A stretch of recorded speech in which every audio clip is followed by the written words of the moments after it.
Numbers chess करता हुआ नजर आ रहा है। अब सर कुछ ऐसी कंपनीज भी हैं जिनका एक मेजर ऑर्डर जो है वो हम मिडल ईस्ट में देखते हैं। हम ये भी आपसे समझना चाहेंगे कि अब इस सिचुएशन का असर क्या आगे हमें इन कंपनी के शेयर्स पर भी देखने को मिलेगा। सबसे पहले हम बात कर लेते हैं एल&टी की। यहाँ पर अगर हम देखें तो इसका लगभग 49% जो हिस्सा है वो इंटरनेशनल बिजनेस से आता है, और यहाँ पर इसके मल्टीपल लार्ज ऑर्डर्स जो है वो भी मिडल ईस्ट के कई सारे रीजन से हमें देखने को मिलते हैं। आपको लग रहा है एल&टी पर आगे असर हम देख पाएंगे इसका? देखिए, इसका असर बहुत ज़्यादा इम्पैक्ट अभी आपको अभी नहीं दिखेगा, लेकिन हाँ 5 दिन 7 दिन 10 दिन अगर कहीं भी जैसे अभी मैं सुन रहा था वहाँ पे काफ़ी एयरपोर्ट्स बंद हैं, तो इन जी। कंपनीज के लिए काफ़ी वो नेगेटिव हो जाएगा।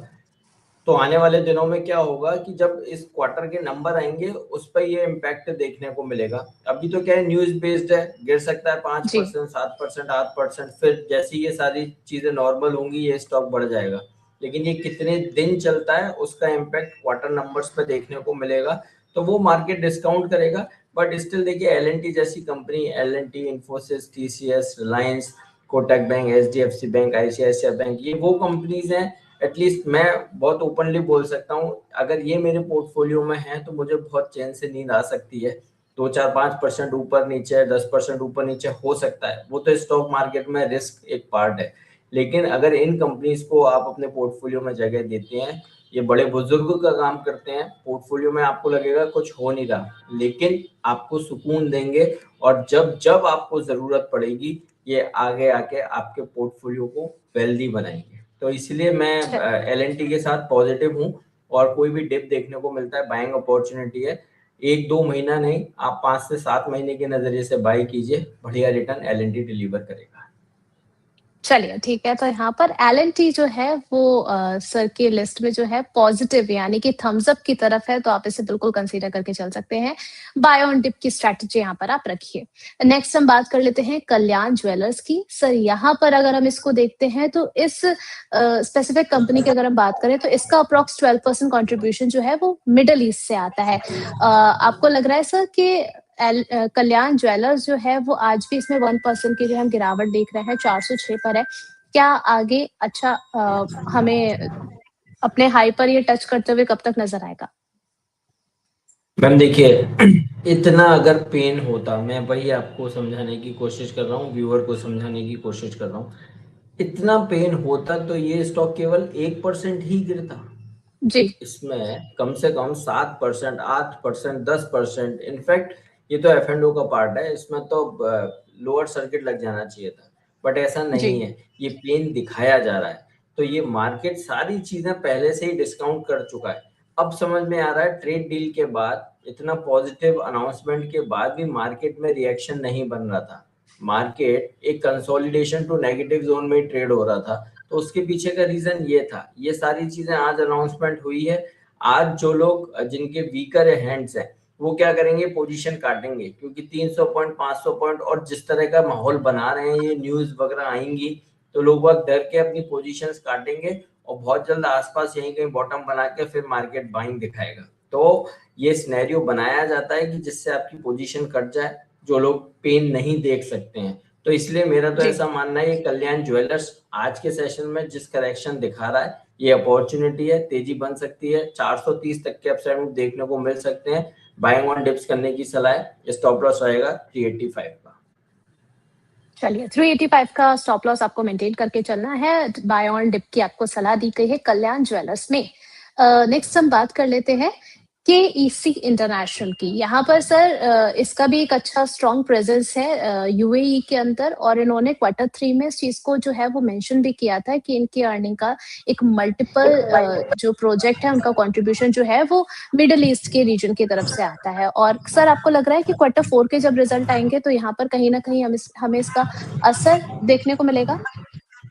देखिए मैम, इसमें भी आज के सेशन में 1.5% की करेक्शन है, और ये स्टॉक केवल आज का सेशन हटा दीजिए, पहले से ही 740 का रिसेंट हाई बनाने के बाद स्टॉक लोअर हाईज लोअर लोज में ही ट्रेड हो रहा है, यानी फॉलिंग चैनल में ये काउंटर ट्रेड हो रहा है। तो मार्केट को कहीं भी इस स्टॉक की एक्टिविटी पसंद नहीं आ रही, ट्रेडिंग एक्टिविटी, तो स्टॉक में तो और करेक्शन बन सकती है। ये केवल यूएई में इनका जो बिजनेस है उसको लेकर नहीं, एक नॉर्मल सिनेरियो में भी इसमें काउंटर में और करेक्शन बन सकती है। और जो आपने रिजल्ट की बात करी, तो डेफिनेटली मार्केट उन चीजों को डिस्काउंट कर रहा है, तो आने वाले दिनों में ये काउंटर 550 540 तक की डाउनसाइड दिखा सकता है। वहां पर क्या कंसोलिडेशन बनता है वो एक बार ओवरव्यू करेंगे, बट हाल फिलहाल इस स्टॉक से एग्जिट करने की सलाह देंगे।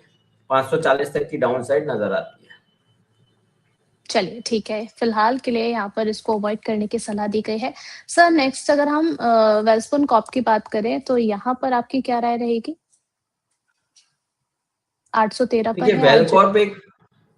वेलकॉर्प एक अच्छी कंपनी है और यहाँ पर मेरी खरीदारी की सलाह रहेगी। रिसेंटली स्टॉक में एक गैप बना था, वो 3 फेब जो ट्रेड डील का अनाउंसमेंट हुआ था, तो वो एक गैप बना था। वो गैप थोड़ा सा फिल हुआ है आज के सेशन में इस न्यूज़ के चलते, लेकिन बहुत अच्छी रिकवरी, स्मार्ट रिकवरी चार्ट्स पर देखने को मिल रही है और उसके चलते स्टॉक में एक inverse head and shoulder pattern बन रहा है। हालांकि ब्रेकआउट नहीं आया है, ब्रेकआउट आएगा 835 के ऊपर, बट स्टिल बाइस यहाँ पर पॉजिटिव है। कोई रिस्क लेके बाय करना चाहता है, खरीदारी करके चल सकते हैं। अगर आपको सेफ बेट खेलना है तो 835 835 के ऊपर खरीदिएगा, फिर ये काउंटर 900 रुपए तक के अपसाइड मूव दिखाएगा। यहाँ पर किसी के पास भी पोजीशन है 770 के एसएल से होल्ड करने की सलाह है। चलिए, तो यहाँ पर अगर आपकी पोजीशन वेलकॉप में है तो आप 770 के जो है स्टॉप लॉस के साथ में अपनी पोजीशन को होल्ड करके चलिए। एक्सपर्ट की ऐसी सलाह निकल करके आई है। नेक्स्ट हम बात कर लेते हैं SW सोलार के बारे में। इन्होंने भी अपने Q3 के रिजल्ट्स में इस चीज को मेंशन किया था कि इनके कई सारे ऑपरेशंस जो है वो इनके जो है UAE से आते हैं। अभी अगर हम देखते हैं सर इसमें तो 2.27% की जो है गिरावट देखने को मिल रही है। 193 पर ट्रेड करता हुआ नजर आ रहा है। आप कैसे देख रहे हैं सर आगे के लिए इसको?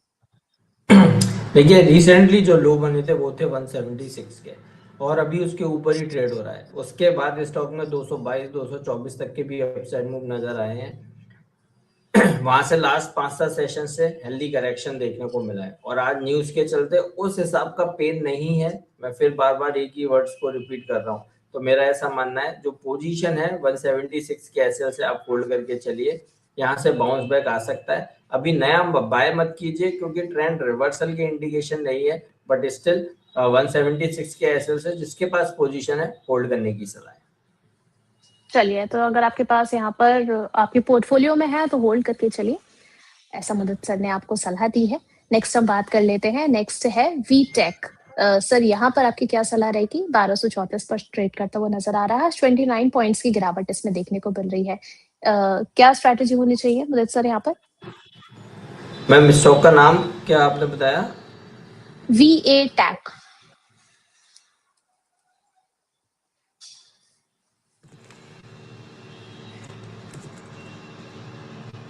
VA-TAC।